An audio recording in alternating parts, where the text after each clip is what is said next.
Good morning, good afternoon, good evening, and welcome back for week 11, I believe, or 12, definitely mantra number 9 with Sri Sūkta, Elixir of Inner Prosperity.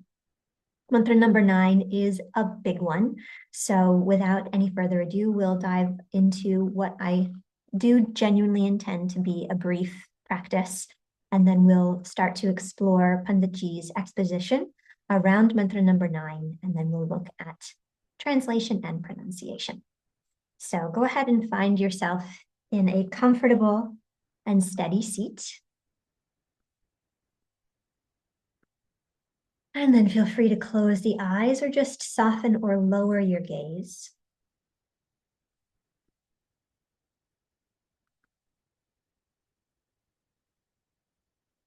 And fairly immediately shift awareness into the space of the belly and check in with the 5 qualities of healthy breathing. Built on a foundation of smooth, steady, effortlessly full diaphragmatic breath.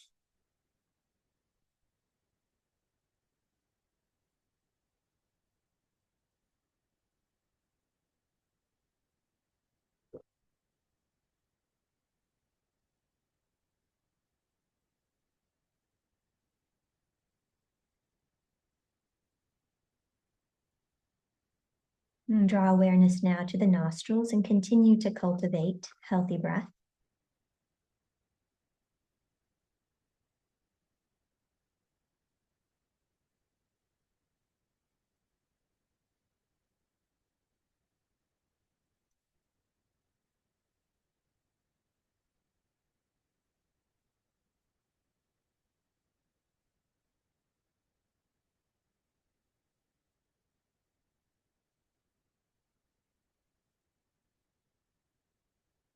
And draw awareness to Agya Chakra.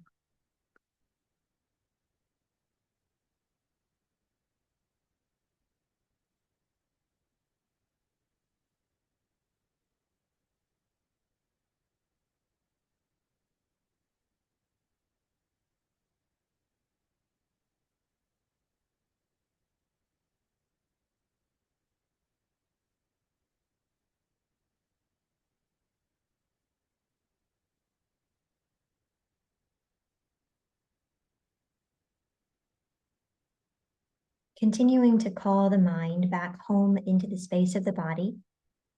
We'll bring awareness to various points throughout the body. And with that awareness, invite a softening and a release through attentive presence.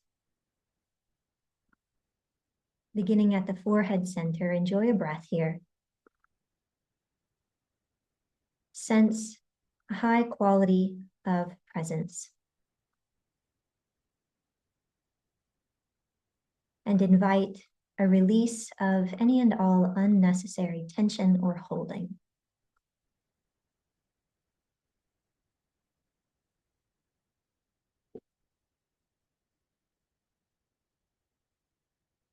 Now the space between the eyebrows.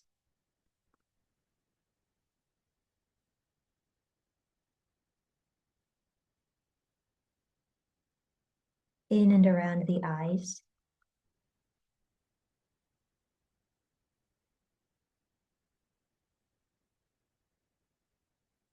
Once again at the nostrils.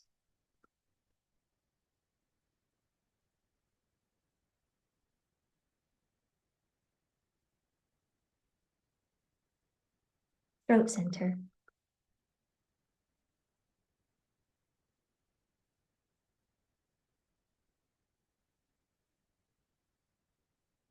The shoulders.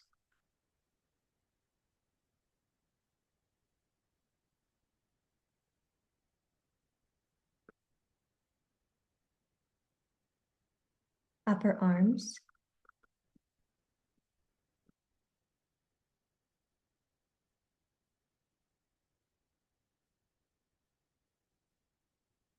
Elbows.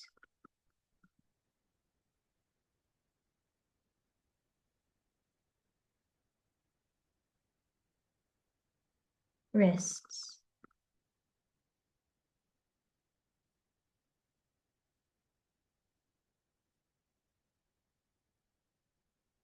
Palms of the hands.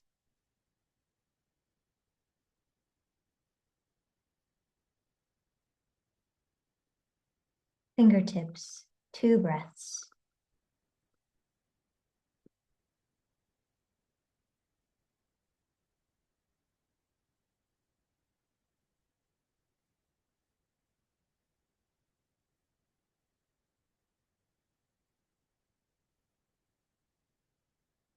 Palms of the hands.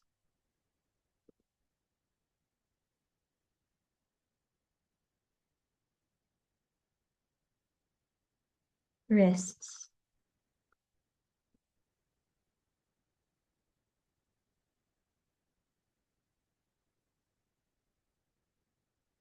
Elbows.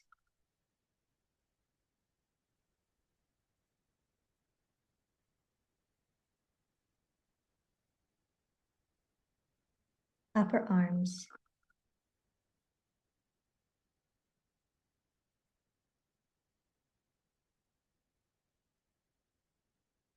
Shoulders.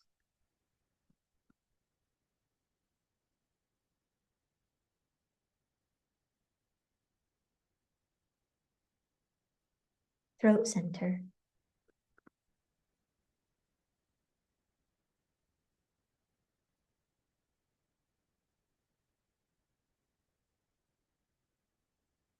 Heart center.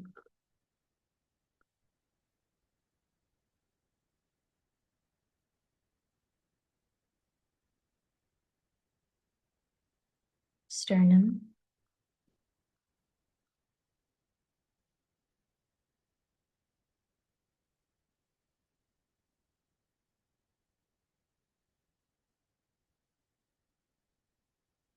Navel.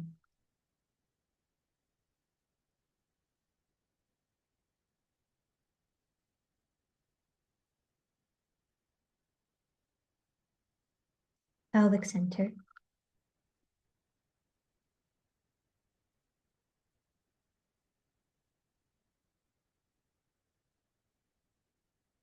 Perineum, 2 breaths.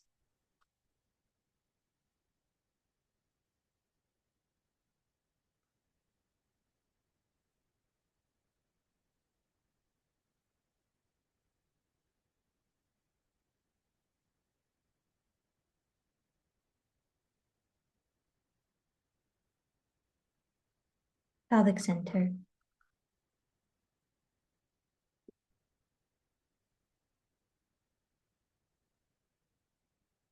Navel.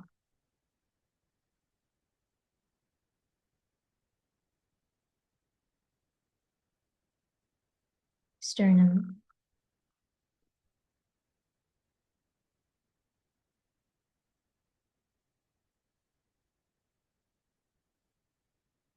Heart center.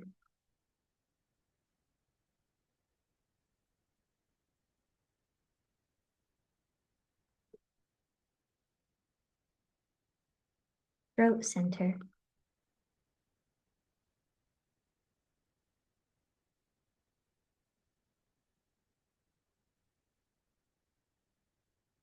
Nostrils.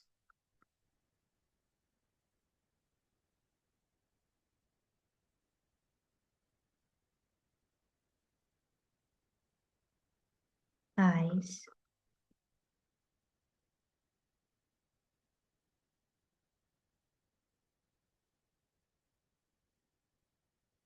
Eyebrow center.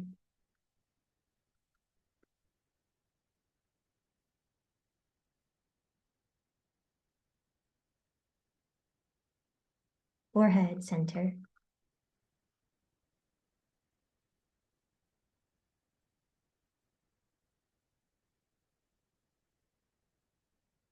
Agya chakra.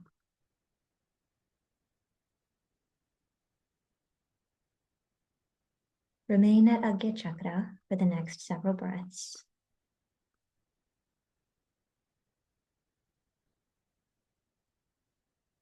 Sensing the mind settling back in to its place of comfort and contentment within the space of the body and the space in which the body is held.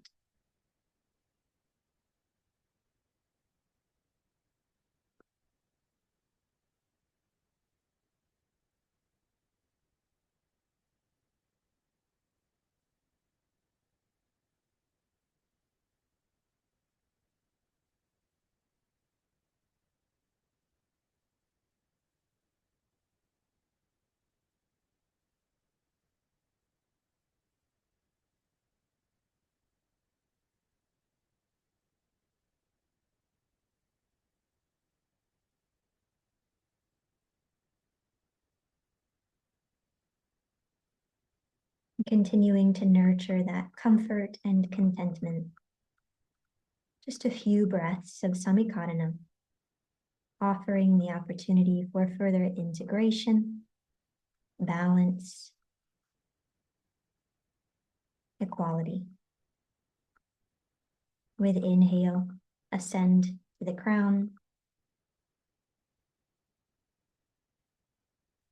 And with exhale, descend to perineum.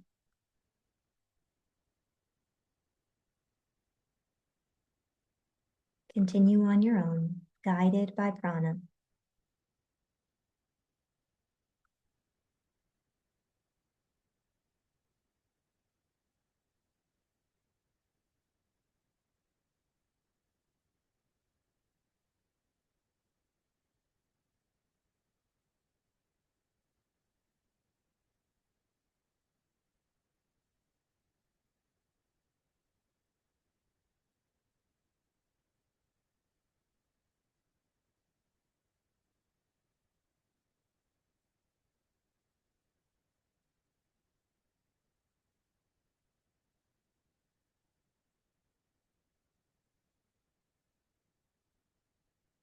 One more complete breath.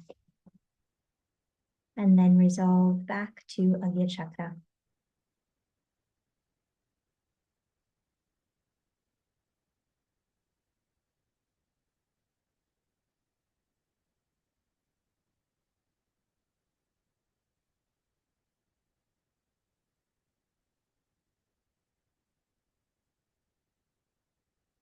Savor this experience of homecoming.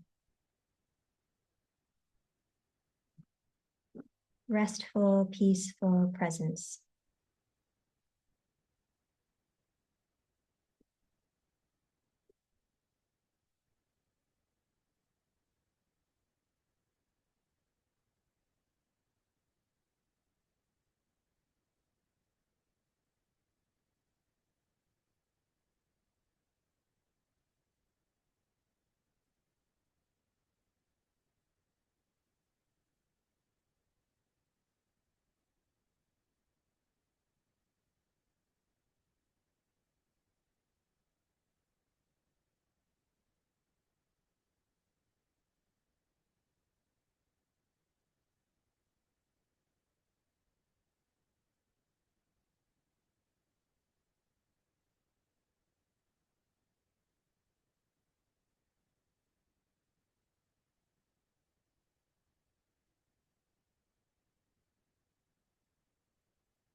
And into this experience of wholesome well-being,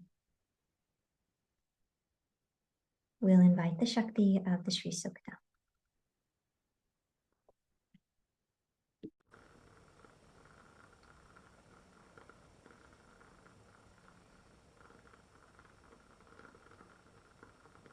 Dakshinamurtaye tubhyam Vatavriksha nivasane Dhyanayika niratangaya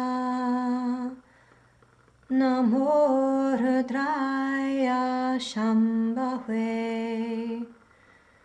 Aum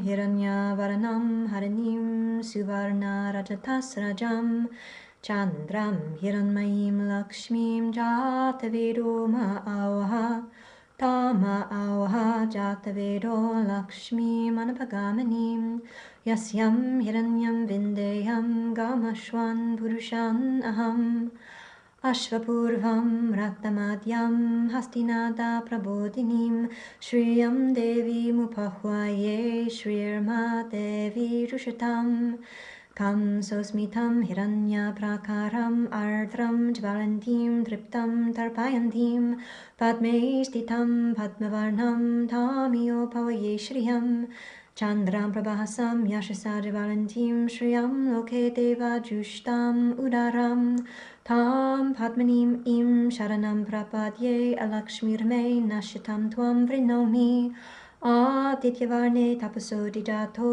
vanaspatistava vriksho tabilvaha tasya palani tapasanudantu yantarayascha bahya alakshmihi Uphayatumam Deva Sakaha Kirtishcha Manina Saha Pradurvutosmi Rashtresmin Kirtim Ritim Dadatu Me Kshutpipasam Alam Jeshtam Alakshmim Nashiyam Yaham Abhutim Asamriddin Cha Sarva Nunuda Me Grihat Gandhatvaram Dratarsham Nityapushtam Karishinim Ishwarim Sarvabhutanam Dhamiyo Pavaye Shriyam Manasaha Kamamakutim Vachaha Satyamashimhi Pashunam Rupamanasya Mayi Shrihi Shrayatam Yashaha Kardamena Prajabhuta Mayi Sambhava Kardama Shriyam Vasayame Kule Mataram Padmamalanim Apaha Shrijantu Snigdani Chiklita Vasame Grihe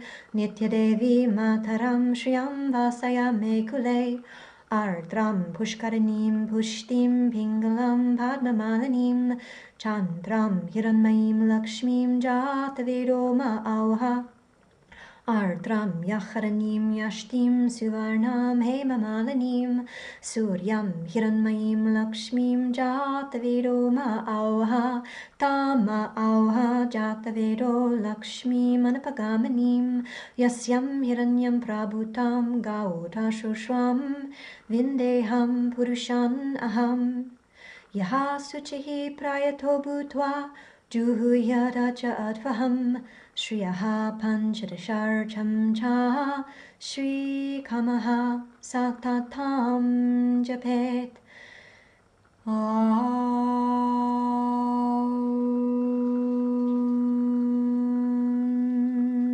Shanti Shanti Shanti.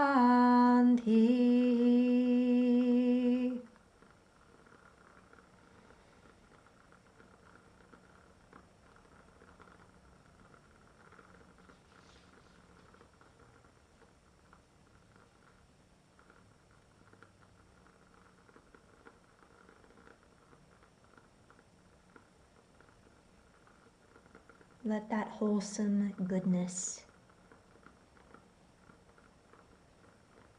infiltrate every aspect of your being.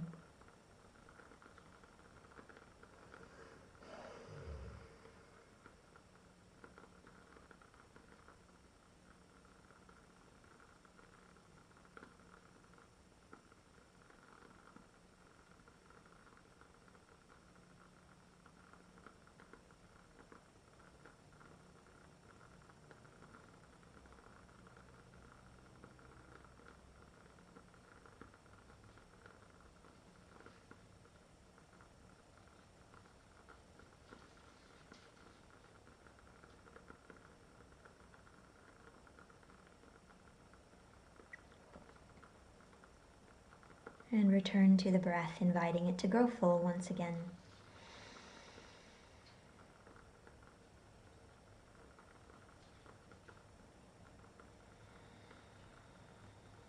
Bring the hands together at the heart center, bow the head.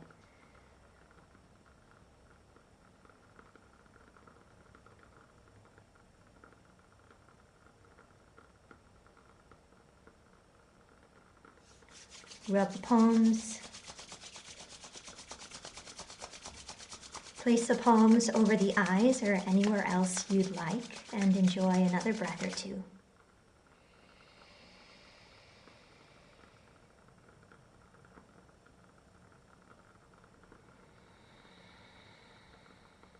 Let the eyelids flutter open and slowly remove the hands.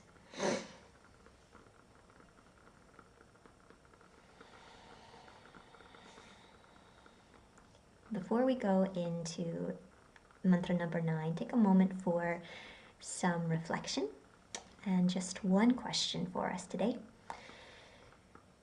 In what ways do you have a tendency to overcomplicate your life?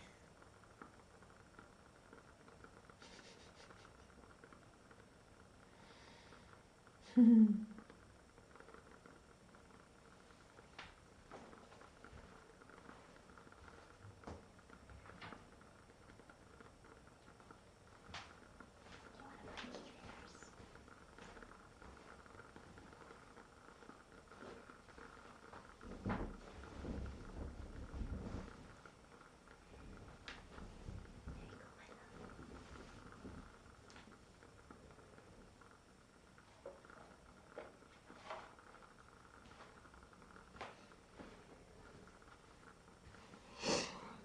what ways do you have a tendency to overcomplicate your life?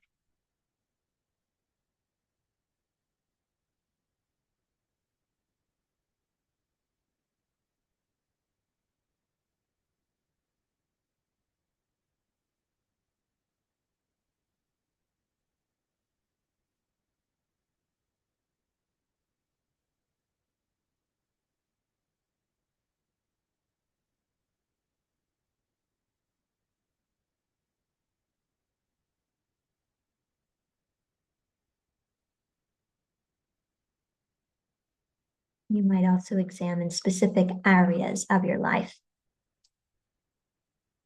that have a tendency to be unnecessarily complicated.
Is that tendency toward complication reflected in any way in your relationship with your practice?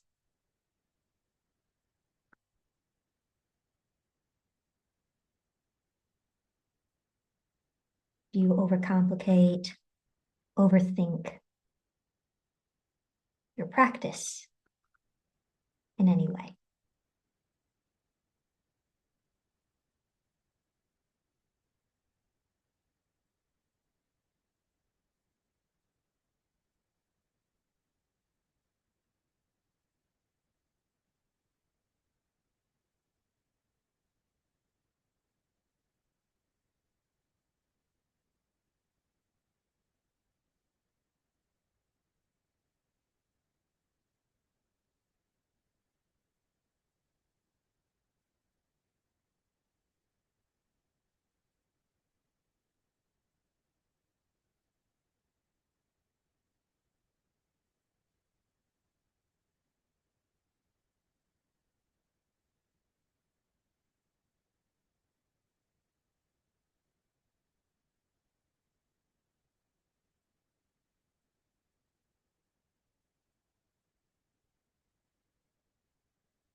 And what are you getting out of all of that complication?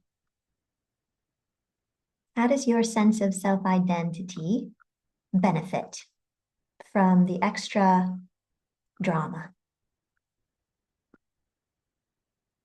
and distraction?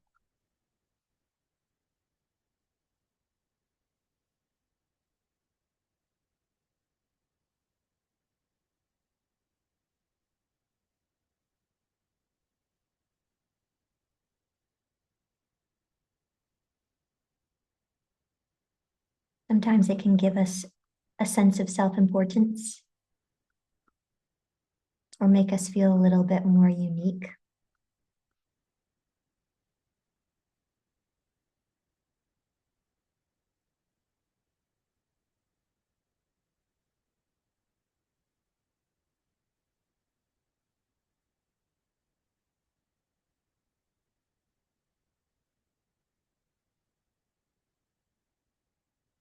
Another way to consider it is, why might we resist life, practice, just being simple, pure,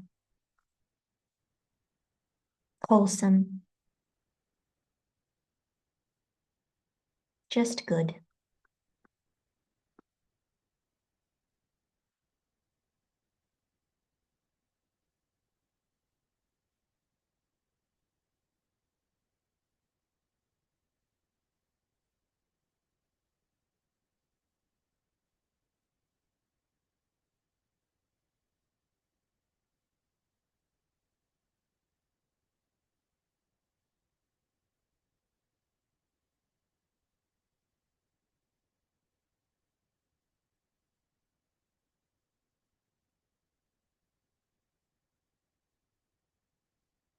Feel free to keep contemplating.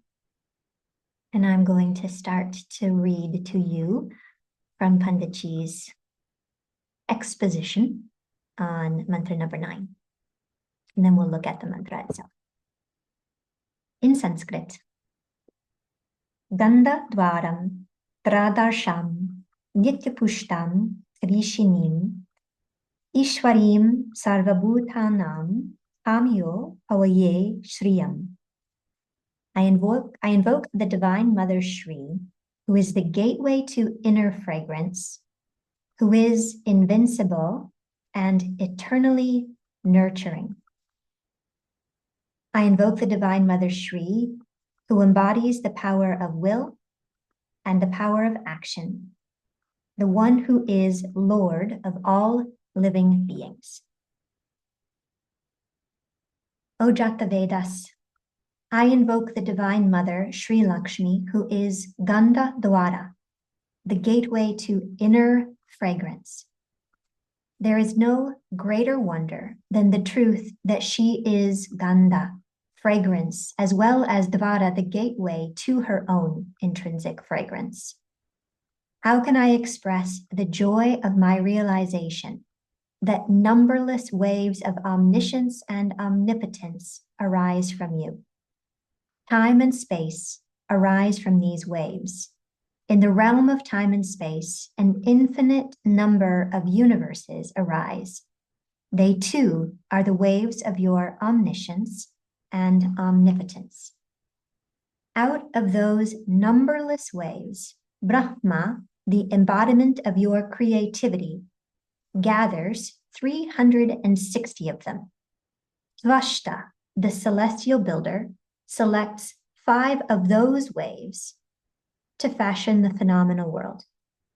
From the wave infused with the power of sound, he creates the sky.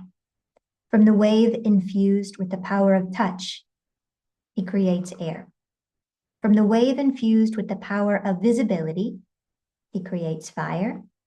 From the wave infused with the power of wetness, he creates water. And from the wave infused with the power of smell, he creates earth, solid matter.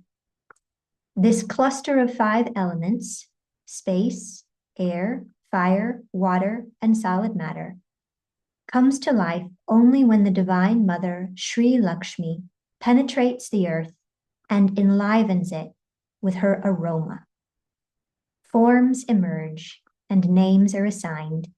The universe of galaxies and the earth, which is the habitat of mortals, receive discrete identities. O Jatavedas, may the people I am assigned to serve understand that the numberless shades of aroma the soil exudes is the aroma of Sri Lakshmi. Sri Lakshmi is the soul of earth, water, fire, air, and space. O Jatavedas, she is as omnipresent as you are. O Jatavedas, I am eternally grateful to the radiance of your omniscience, Sri Lakshmi, who avails herself to humans by manifesting as turmeric, ganda. Turmeric is her body, and she is turmeric's soul. I invoke the goddess of inner prosperity, beauty, and joy. May you, Divine Mother Lakshmi, unleash your healing and rejuvenating power hidden in turmeric. May your essence become the gateway, dvara, to my physical, mental, and spiritual well-being, as well as the doorway to the well-being of those who hear these words. O Ganda Dwara, the embodiment of and gateway to inner fragrance, may you bring the seer of the Mahamrityunjaya mantra and motivate him to unleash its mantric power, particularly Sugandhim, the finest of all fragrances. May the Sugandhim portion of the Mahamrityunjaya mantra destroy foul smell, bitter speech, and negative thoughts. May you become the gateway to the Mahamrityunjaya mantra, and may you elevate my consciousness so I embody you and thus exude the elixir of longevity contained in the Mahamrityunjaya mantra. So pulling one particular line out of there. May the Mahamrityunjaya mantra destroy foul smell, bitter speech, and negative thoughts. O Jatavedas, omniscient being, I invoke the Divine Mother Shri as Dradarsha, the invincible force. Without her, the creator cannot gather the materials to create. Without her, the protector and provider cannot gather the tools and means to protect what is created. Without her, the Lord of Change cannot deconstruct and introduce change. So Brahma, Vishnu, and Shiva. I invoke Sri Lakshmi, the fundamental principle of abundance, which propels the process and phenomena of creation, maintenance, deconstruction, and renovation. Come to me, O Dradarsha, the irrepressible divinity, and join me in my journey in the world of mortals so I can serve them to your full satisfaction. So again, the phenomena of creation, maintenance, deconstruction, and renovation. O Jatavedas, I invoke the Divine Mother Shri as Nitya Pushta, the embodiment of lasting nourishment. The power of nourishment and sustainability pervades every nook and cranny of the universe. This power is present in a speck of dust and in a mighty star. It exists in every part of the natural world, humans included. Only when people become disconnected from this inexhaustible source of nourishment, or when it becomes dormant, do aging, decay, and death ensue. O Nitya Pushta, the embodiment of lasting nourishment, may you bring with you the seer of the Mahamrityunjaya mantra and motivate him to unleash its mantric power, particularly Pushti Vardhanam, the power that expands the domain of nourishment beyond the constraints of physical reality. May the Pushti Vardhanam portion of the Mahamrityunjaya mantra remove the conditions that cause physical, mental, and spiritual decay. May the power of the Mahamrityunjaya mantra be subsumed in you. May I embody you and thus exude the elixir of longevity contained in the Mahamrityunjaya mantra. Okay, so we often understand the Mahamrityunjaya mantra as that which dissolves the fear of the death of our individual identity. This is elaborating on that or giving us an understanding of the Mahamrityunjaya mantra from a different perspective as the elixir of longevity. The elixir of longevity, also known as that which destroys our fear of death. So it's potentially our fear of death that is actually causing us to decline and decay. And as that fear is dissolved, we are imbibing this elixir of longevity. O Jatavedas, omniscient being, I invoke the Divine Mother Shri as Karishini, the power of action and will. As Kari, you are the true doer because you are the power of action. When you mobilize your inherent potential, the inner reality begins to manifest in the external world. Imperceptible tools and means become visible. I'm going to read this part again, and I'd like you to really take it in. As Kari, you are the true doer because you are the power of action. When you mobilize your inherent potential, the inner reality begins to manifest in the external world. So everything that we are nurturing and cultivating internally begins to ripple outward into the external world. Imperceptible tools and means become visible. So things that we maybe hadn't perceived as assets, tools, skills, means, now we're able to perceive and utilize. The dormant desire for worldly achievement and spiritual success awakens and becomes active. So potent is your power of action that theoretical knowledge begins to seek concrete expression. Scientific concepts are transformed into applied sciences. The dormant sense of aesthetics is transformed into the performing arts, and imagination becomes innovation. So anything that lies dormant within us as an idea, as a thought, as a theory, starts to become a reality in the external world. O primordial force of pulsation, Kari, please join me in my journey to the world of mortals. May your presence enable people to shake off their age-old inertia. Please put them on the path of action. May humans commit themselves to self-effort. Please motivate humans to cast off the stiff shroud of mental conditioning. May they renounce their slavery to the past and begin to live actively and fully in the present. May your presence enable people to shake off their age-old inertia. Please put them on the path of action. May humans commit themselves to self-effort. Please motivate humans to cast off the stiff shroud of mental conditioning. May they renounce their slavery to the past and begin to live actively and fully in the present. O Divine Mother, as Ishini, you are the power of will and determination. At your will, the power of action begins to pulsate and the actor begins to act. Your way is always the way. Paths follow you. Sensing your inclination, destiny changes its course. You are Sankalpa, the power of intention inherent in Brahma, the creator.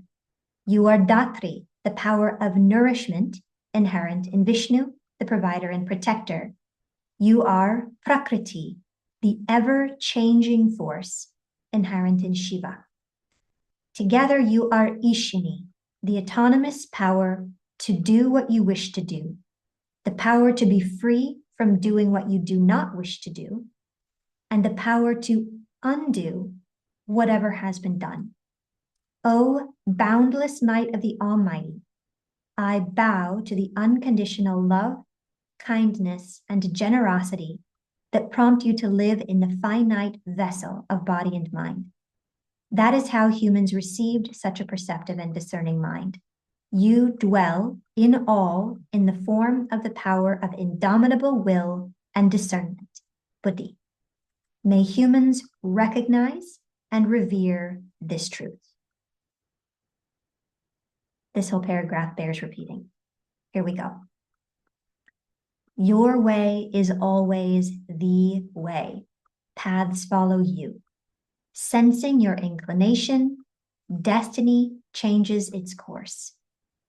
How do we align with and begin to sense that inclination? Meditation. Okay. You are Sankalpa, the power of intention inherent in Brahma, the creator. You are Datri, the power of nourishment inherent in Vishnu, the provider and protector. You are Prakriti, the ever-changing force inherent in Shiva. Together, you are Ishini, the autonomous power to do what you wish to do, the power to be free from doing what you do not wish to do, and the power to undo whatever has been done. O boundless might of the Almighty, I bow to the unconditional love, kindness, and generosity that prompt you to live in the finite vessel of body and mind. That is how humans received such a perceptive and discerning mind. You dwell in all in the form of the power of indomitable will and discernment, Buddhi. May humans recognize and revere this truth. So discernment, knowing what is real from what is unreal, knowing what is right from what is wrong, and then the power of indomitable will to act upon it. Because of you as Kari, the power of action, and Ishini, the power of will and determination, there is action, and that action has purpose. Every aspect of creation is constantly performing action, and every action is purposeful, except sometimes in human beings. Have you noticed that? Everything outside of humanity takes action for a purpose. We tend to complicate things.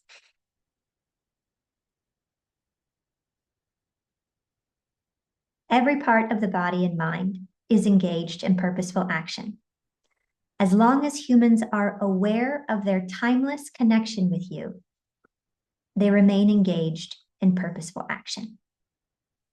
As long as humans are aware of their timeless connection with you, they remain engaged in purposeful action. How do we remain aware of our timeless connection with the divine?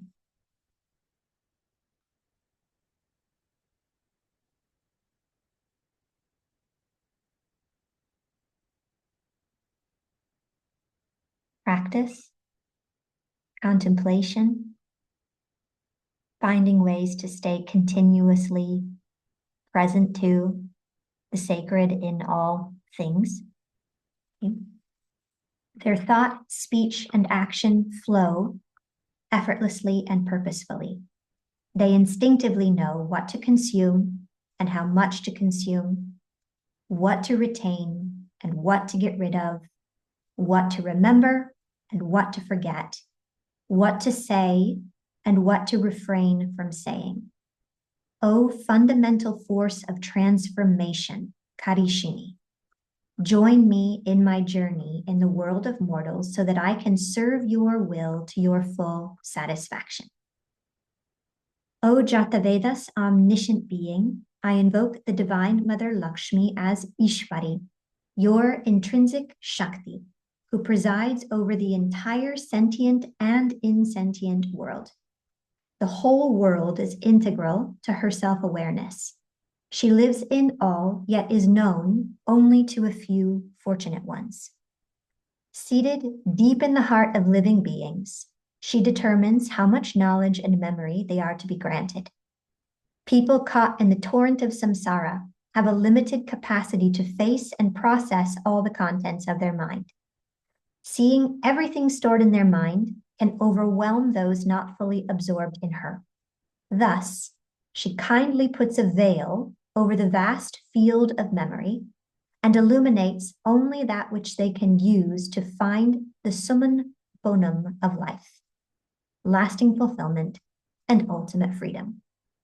Today, I invoke this aspect of your Shakti and pray that she accompanies me to the world of mortals so that in her light, people make the best use of their knowledge and memory and continue expanding the scope of their consciousness.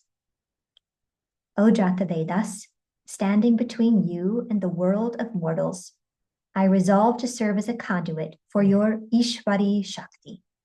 May this Shakti enable people to shed avidya, ignorance, asmita, distorted self-identity, raga, attachment, dvesha, aversion, and abhinivesha, fear.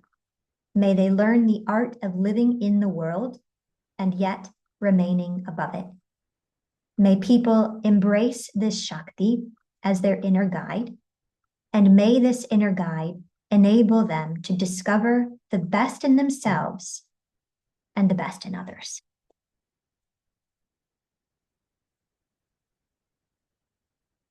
Take a moment to consider any key takeaways, anything that stood out for you.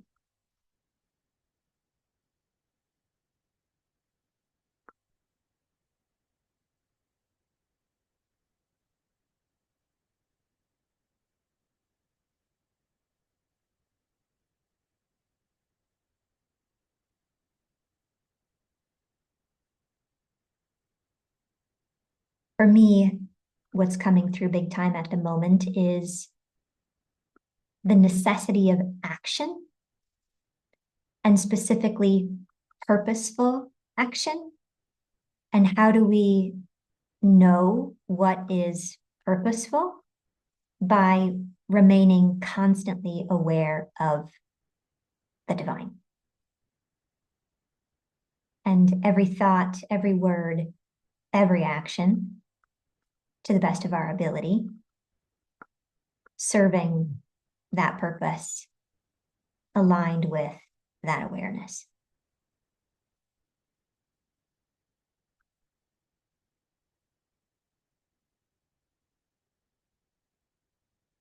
Simple.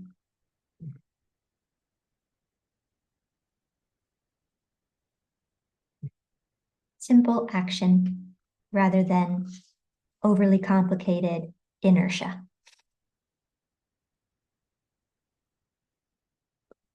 How about you? What's standing out? Otto.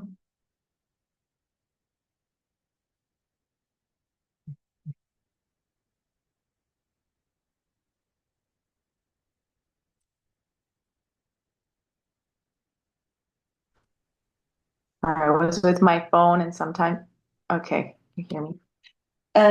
For me is also what stood out was renounce slavery to the past. So everything that I have thought I could anticipate because maybe I lived a similar situation, I think it's going to be the same. But because I have changed and evolved, nothing is ever the same. There is no past that is ever going to be in the present similar to what we thought could be. So then tying in also the action, the purposeful action, and coming back to the practice and just going back to the breath, as simple as breathing and meditating without overcomplicating, and having faith in the divine that every action from now on is never going to be what I've lived in the past. It's impossible. It's just my attachment. It's the raga, the attachment of thinking I know how things are going to turn out, but actually I don't. So also the ability to remain curious and remain open without any form of attachment and surprising myself. For me stood out that. Awesome. Awesome. I read somewhere, and I don't remember exactly where, so don't quote me on it, but interesting food for thought, that our minds, our survival mind, so the most primal aspect of our mind is hardwired to remember the things that caused us pain so that we will do our best to avoid them in the future. So this tendency to hold on to relive, to ruminate over, to remain really firmly attached to our sources of suffering is part of like the lizard brain, part of the most primitive aspect of our mind that is wired solely for the purpose of our survival, just not being annihilated. And so there's like a scientific explanation as to why we do it. But what we're on is a path of evolution, of not being a slave to that aspect of our mind that is hardwired only for survival.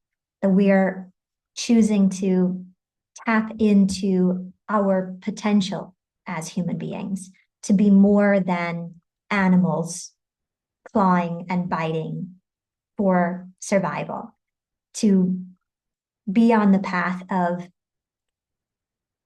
an embodiment of divinity. So we get to choose if we continue to be attached to our suffering. We can acknowledge, I get why you're doing that, mind. I appreciate your investment in my survival. And yet, I recognize that this replay of that suffering isn't actually helpful, and it's also not rooted in reality. That doesn't ever need to happen again, even if I'm in similar circumstances going forward. I create my own destiny based on what I align my consciousness with. Fear or freedom.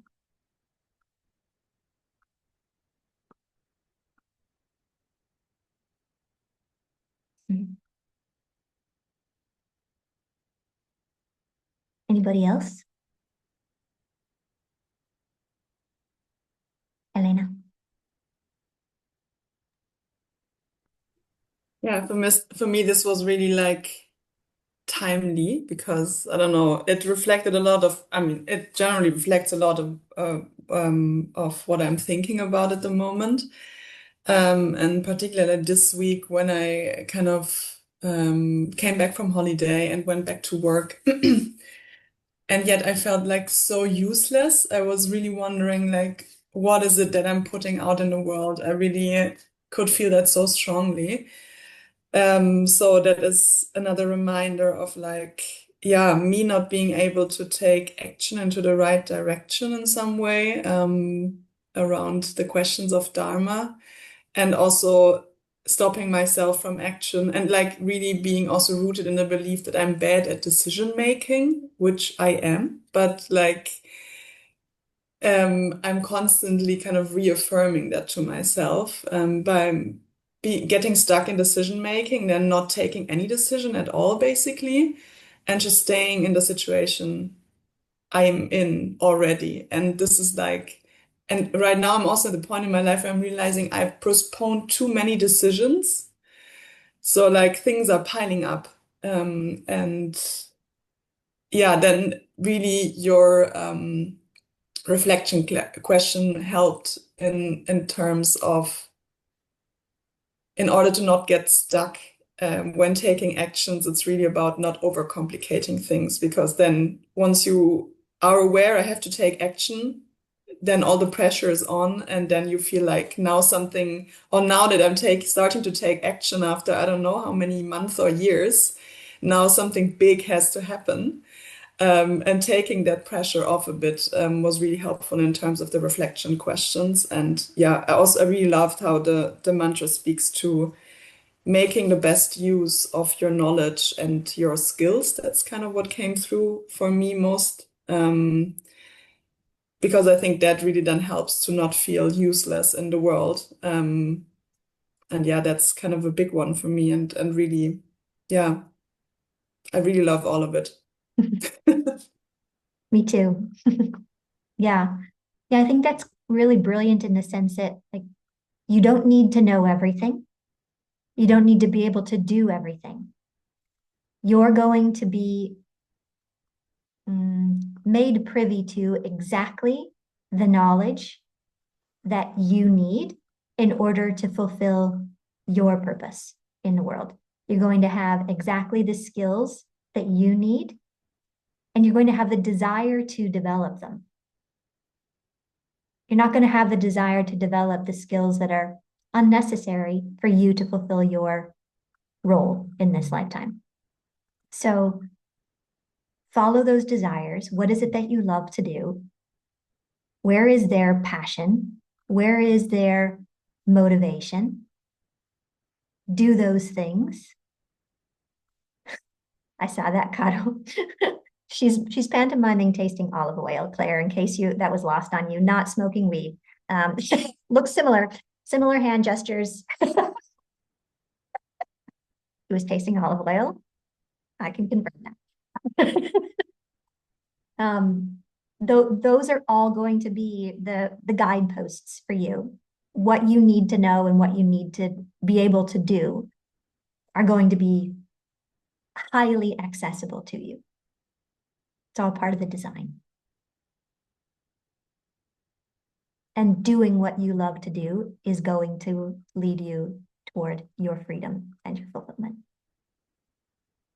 Crazy. Really cool. Yeah. And simple. But we like to think it can't be that simple. Let me overcomplicate it just a little more. And then justify my inaction. Me too. Preaching to the choir. I'm in the choir. Singing right along with you. Anybody else? Claire. I am kind of fully aware that I do have a tendency to overcomplicate things. My mind just loves to swirl around.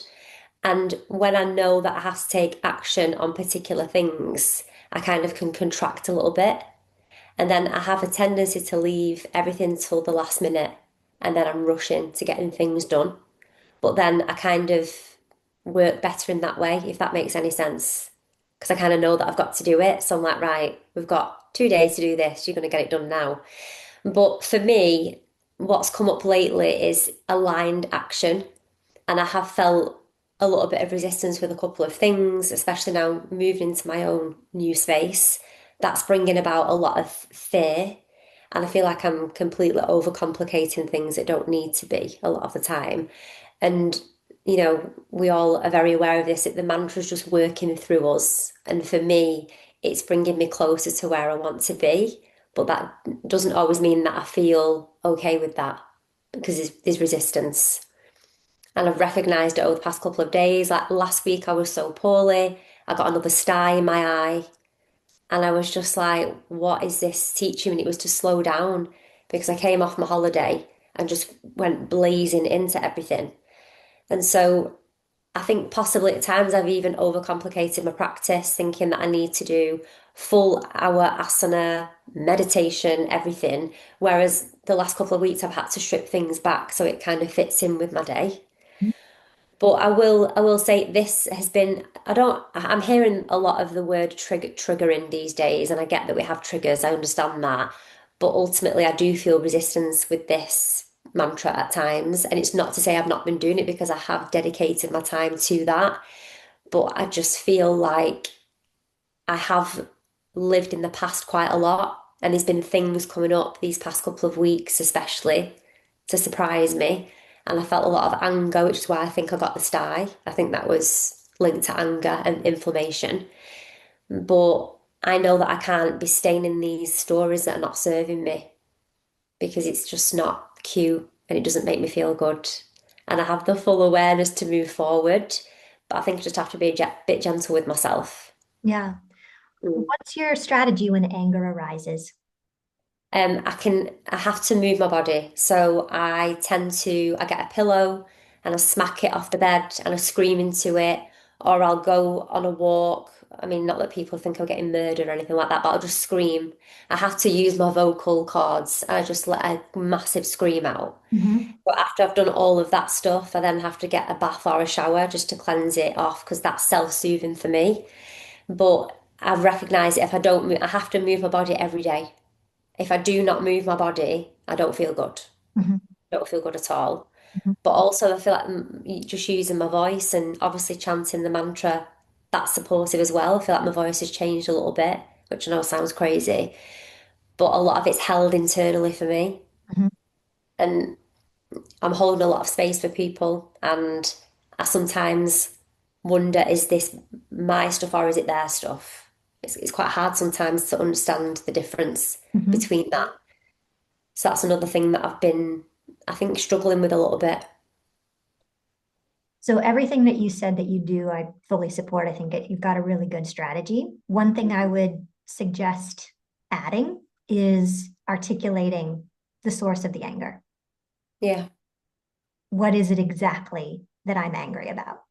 Mm. And it might initially be a surface level thing. I'm angry at such and such person for canceling an appointment or whatever it happens to be, because that anger is going to take the path of least resistance for expression. But usually it's actually something from, Mhm. way I know back. I know what it is. It's to do. I know exactly what it is. It's to do with my dad. It's a relationship with my dad. I'm So fully yeah. aware of that. So So I feel like I need usually, to speak I feel like I need to speak to him, but mm, then I know that we cannot be in each other's space physically mhm. because last time I nearly knocked him out, and that's not what I want to do. Can you write it? Yeah. So that's what I'd recommend. Write it just as a way to get your thoughts and feelings out. Mhm. Find a way for you to honor them without any expectation that he ever will. Yeah. And figure out some way of honoring it and putting it to rest. Hmm. Um, I feel otherwise, like it really has to go to rest now, though. I feel like I know I'm laughing because I do find humour in all these things because actually, when you step out of my own story, it's quite funny to think that it takes so long to kind of move through these things, but people keep coming in, and it's like a reflection of like, okay. Mhm. So yeah, thank you for that. It's important that I do write it down and voice it out in that way. Yeah, yeah, And I think that this year is asking me, it's kind of like this next transition and this next evolution for me. I can't keep blaming him for stuff when he's not actually done it. yeah. But at the In the same time, you're going to until Mm, you actually resolve it. yeah, So a question is like, do I want to continue to be angry for the rest of my life? no, Or am I ready to deal with it and move yeah, on? hmm But you can't usually move on very effectively until you deal with it. I know. I don't want any more stars in my eye. No more. No more. I was like, not again. Here we are again, anger. Yeah, Hi.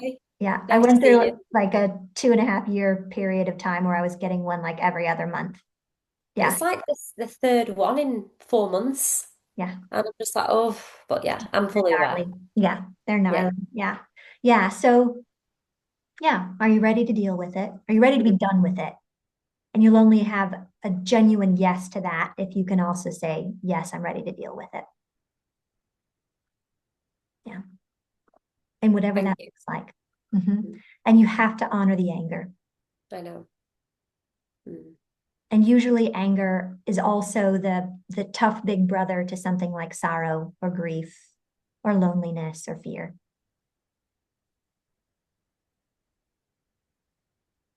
So that needs to be honored too. I appreciate you listening. Thank you. Welcome. You're welcome. We've all got this. Yeah.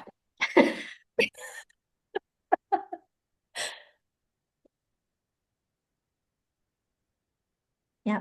And that's one of the ways that we overcomplicate our present is by continuously getting tangled up in our past. Do we want to align with the past or do we want to align with the divine? And aligning with the divine often gives you the insight and the tools to deal with the past. Simply.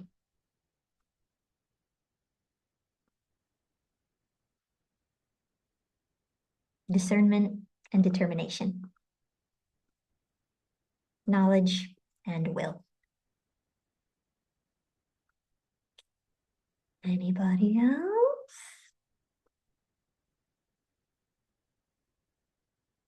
Basically just leave Steph.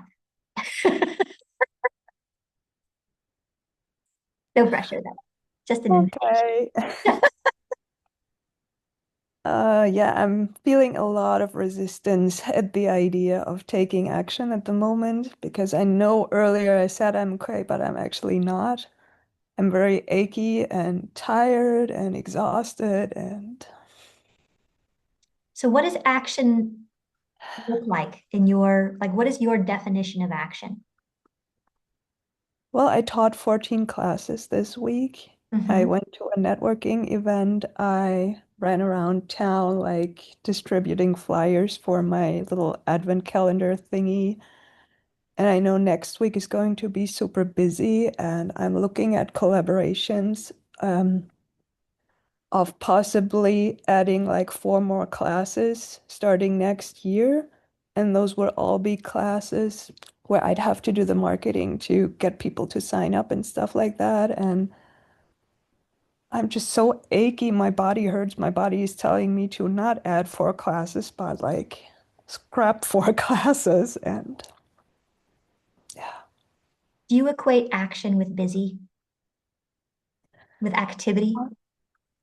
Yeah. Action does not need to be activity. Action can Yeah, be, but it does need to pay the bills. That's kind of the thing. And only yeah, certain actions do pay bills so far. right. Are any of those classes that you're looking at adding more pranayama meditation oriented? Or are they still asana oriented? No, they would be more pranayama and meditation oriented, Would most of that them at least. would that allow you to eliminate some of your asana oriented classes? That depends. If I can fill those classes, then yes. But right now, I know what the asana classes are paying me every month. I don't have to worry. It's the same amount whether there's like 5 people or 20 people in that class, which has a good side and a bad side to it. 1 second.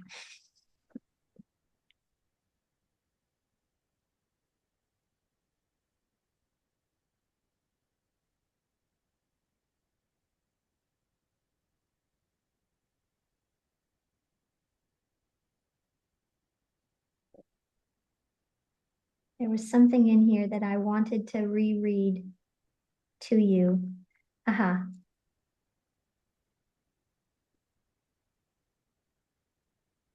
As Kari, you are the true doer because you are the power of action. When you mobilize your inherent potential, the inner reality begins to manifest in the external world. Imperceptible tools and means become visible. The dormant desire for worldly achievement and spiritual success awakens and becomes active. So potent is your power of action that theoretical knowledge begins to seek concrete expression. Scientific concepts are transformed into applied sciences. The dormant sense of aesthetics is transformed into the performing arts, and imagination becomes innovation. O primordial force of pulsation, please join me in my journey to the world of mortals. May your presence enable people to shake off their age-old inertia. Please put them on the path of action. Please motivate humans to cast off the stiff shroud of mental conditioning. May they renounce their slavery to the past and begin to live actively and fully in the present. I don't think what it's asking of you is to be busier. I think it's asking you to trust this inner impulse that is your imagination wanting to be to lead into innovation. This desire of what you really, really want to be doing and sharing with the world, becoming your reality. So it's not asking you to do more of what's exhausting you. The action might be doing less of what's exhausting you to free that energy up to do more of what will nourish you.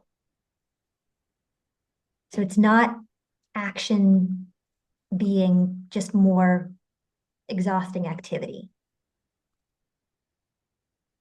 You're on the right path, and you're in that really shitty place of, can I afford to let go? Yeah, exactly. Now that it's finally working and that it's finally paying the bills, it's like my body's saying I can't keep Mhm. keep going like this, but at the same time, it's like, well, yeah, And yet, can you do a 1-for-1, like add one, subtract one, add one, subtract one, instead of 4 all at once? maybe.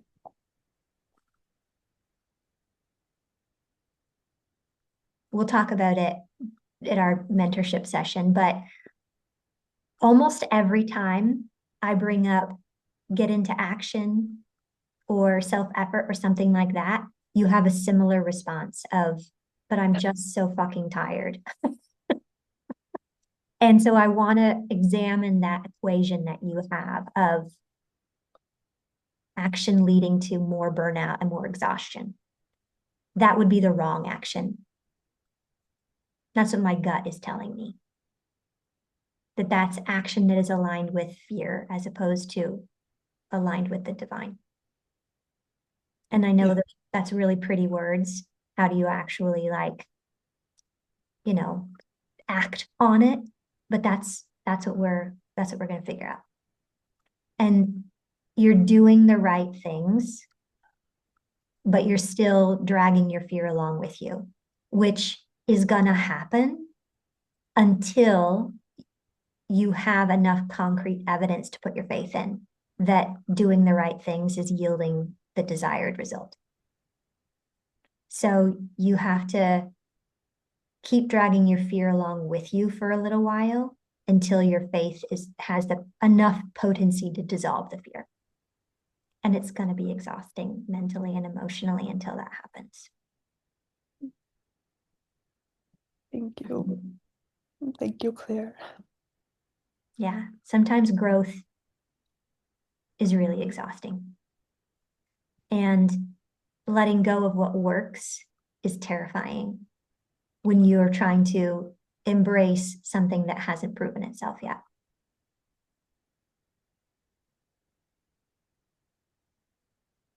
But I think that one passage that basically says all the tools and the means that were imperceptible before will become perceptible now.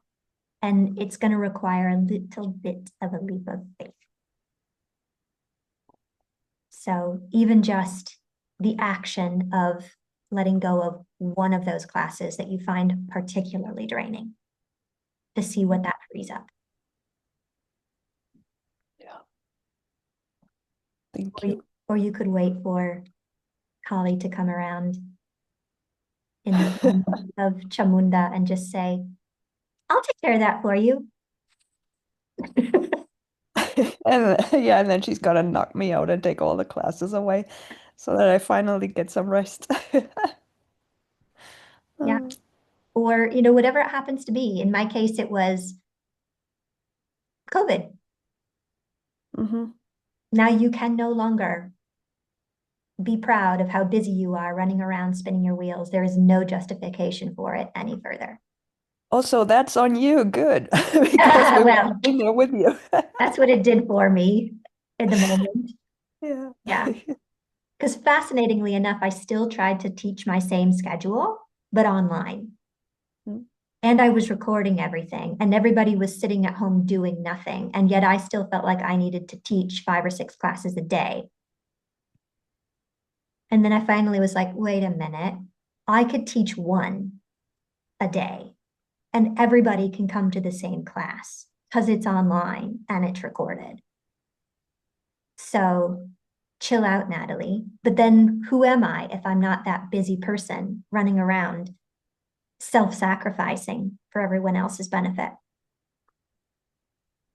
Now I'm just lazy. Shit.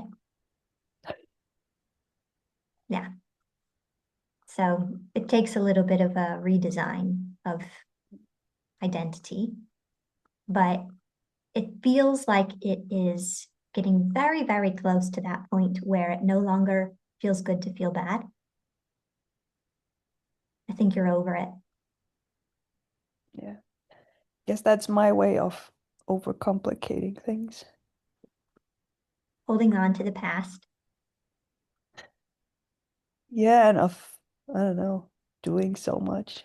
The past gives us a sense of security because it convinces us that it helps us to know what we can expect of the future. But it's a fallacy. Because the future is anybody's guess. We can help shape the future.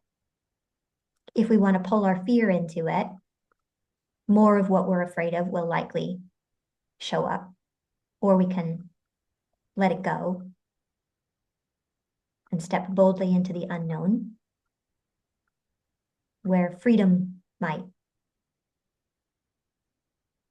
take up the space that fear once did.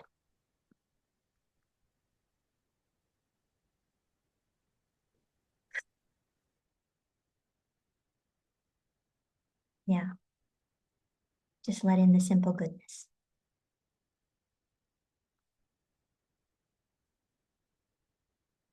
Claire? I'm so sorry. I didn't realize the time, and I've got a client at 1, so I'll have to go now. I like to sit in the space to wait for it to arrive. It was lovely to see everyone. Steph, and send you a big, big love, and I'll see you all next week. We See you love soon. Thank you. You're welcome. Probably a good idea to look at the pronunciation for mantra number 9, and then I'll let you go. She still looks pretty even when she's crying and has snot running out of her nose.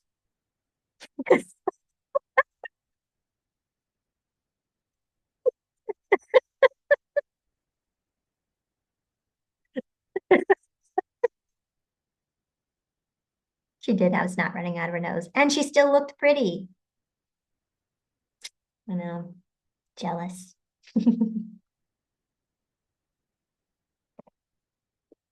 All righty, let me pull up mantra number 9. I didn't mean to embarrass you, Steph. It was meant to be a compliment. That's all right, but it was a good cue to get a tissue anyway. I usually just use my hand or my sleeve. You're such a lady. Okay, let's take a peek at mantra number 9 and see what wisdom it has for us here. All right, so starting out just with pronunciation. Word by word. Ganda, ganda, ganda. Dwaram, dwaram, dwaram. Dura, dura, dura. Darsham, darsham, darsham. Nitya, nitya, nitya. Pushtam, pushtam, pushtam. Karishinim, karishinim, karishinim. Any questions about any of those words before we take the whole line? Okay, whole line 3 times through, first time relatively slowly. Ganda, dwaram, dura, darsham, nitya, pushtam, karishinim, Harishinim. Again. Ganda Dwaram Dura Darsham Nitya Pushtam Harishinim. Once more. Ganda Dwaram Dura Darsham Nitya Pushtam Harishinim. Second line, word by word. Ishwarim, Ishwarim, Ishwarim, Sarva, Sarva, Sarva, Bhutanam, Bhutanam, Bhutanam, Tam, Tam, Tam, Io Pahwaye, Io Pahwaye, Io Pahwaye, Shriyam, Shriyam, Shriyam. Ishwarim, Sarva, Bhutanam, Tam, Io Pahwaye, Shriyam. Ishwarim, Sarva, Bhutanam, Tam, Io Pahwaye, Shriyam. Ishwarim, Sarva, Bhutanam, Tam, Io Pahwaye, Shriyam.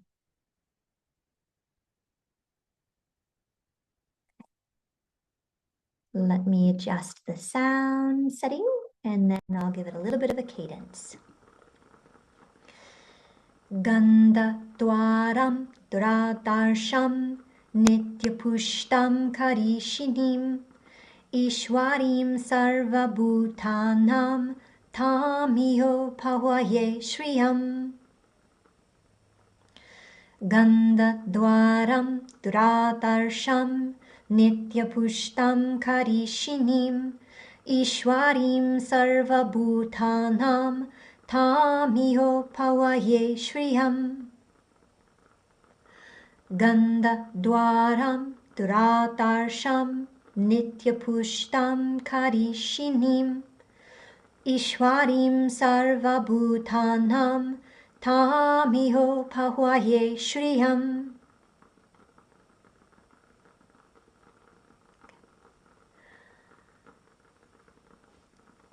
Let me connect it quickly for you with the preceding mantra, and then I'll let you go.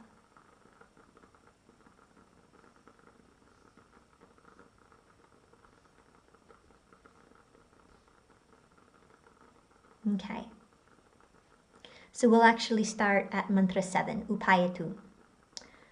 Upayatu mamma deva sakaha kirtishcha maninasaha pradurbhutosmi rashtresmin kirtim ridim dadatu me kshut vipasam alam jeshtam alakshmim nashiyam yaham abhutim asamriddincha sarvam nirnuda me grihat Ganda Dwaram Duradarsham Nityapushtam Karishinim Ishwarim Sarva Bhutanam Tamiyo Pahwaye Shriyam.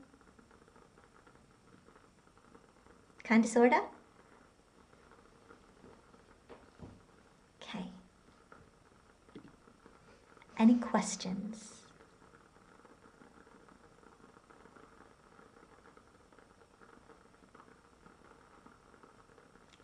I just wanted to ask if you could send us a recording. I should have done it when I was there. And I forgot. We got really busy. Okay, I'm gonna do it right now. Let's see. I'm gonna do it right now.